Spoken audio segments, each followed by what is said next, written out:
Hello everyone. In last video, we discussed 10 questions which can be asked in an interview.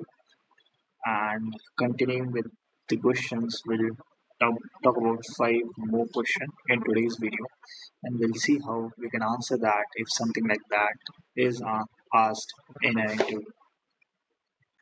So we'll start with our first question, this, which is how would you use the concatenate function to combine text from multiple cells in Excel. So concatenate function is basically used to combine two or more cells. You can even use it to combine two or more letters, something like that. And we'll see how that can be used in Excel. So here we have two different columns with name of the person and their surname. So we'll use concatenate function to combine the name as full name. So let's just give it a heading. Full name. This is first, and this is title of the person. So we will use concatenate. The first text is John, second text is Smith.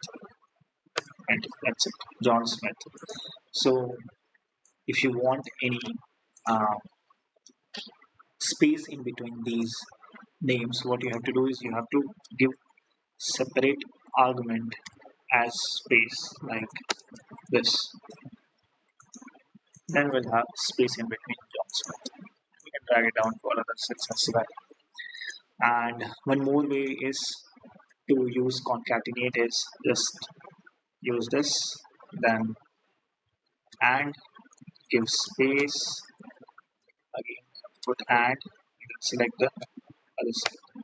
So we can use this as well in place of concatenate. So this was our first question. We'll go with the next one. What is the purpose of if function in Excel? So if function is a logical function which basically gives result based on certain criteria that we provide in our formula. So we'll see how we can use if. So let's say, let's go with this database. We have sales amount over here.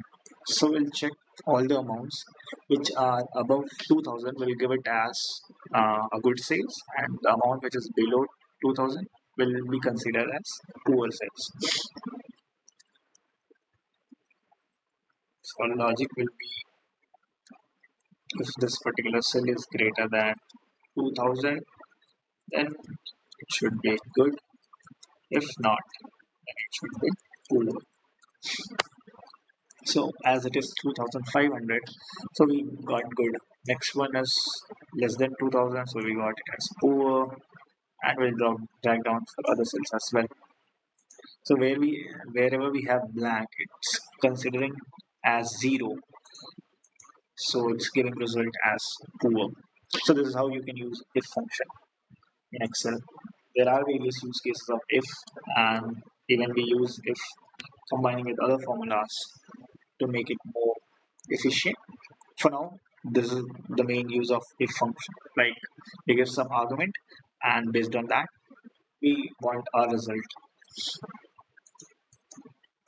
Next one is how do you use XLOOKUP function? Okay, so previously we had VLOOKUP and HLOOKUP. Uh, so for vertical lookups, we used to use VLOOKUP, and for horizontal lookups, we used to use HLOOKUP. Yeah. So for now, XLOOKUP can perform both the tasks. Like it can search for the values horizontally as well as vertically, and there are various benefits of XLOOKUP which I have discussed in my previous video, and there is full-fledged video on this particular topic. So if you want to uh, learn more about XLOOKUP, you can go and check out that particular video. For now, we'll just see where and how we can use XLOOKUP.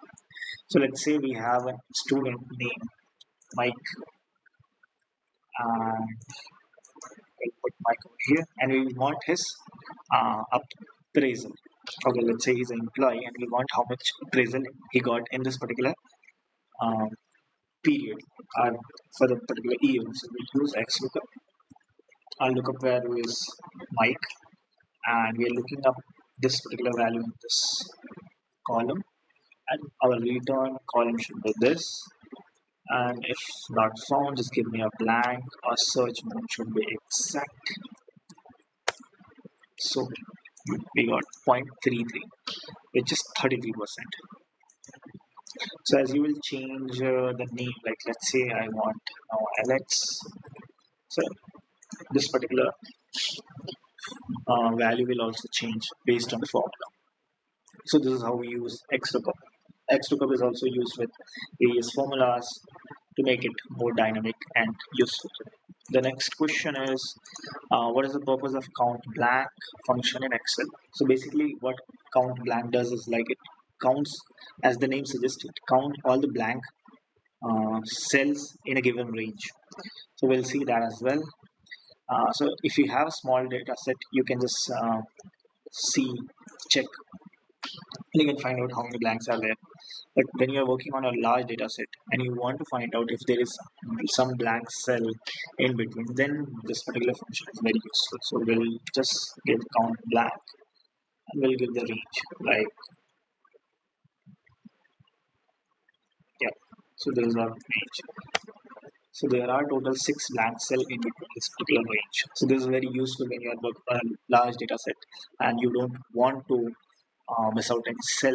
You don't want any cell to be blank. So this particular formula can be useful, and you can find out how many cells are blank, and then based on that you can um, correct or you can take the action which is required for a particular situation.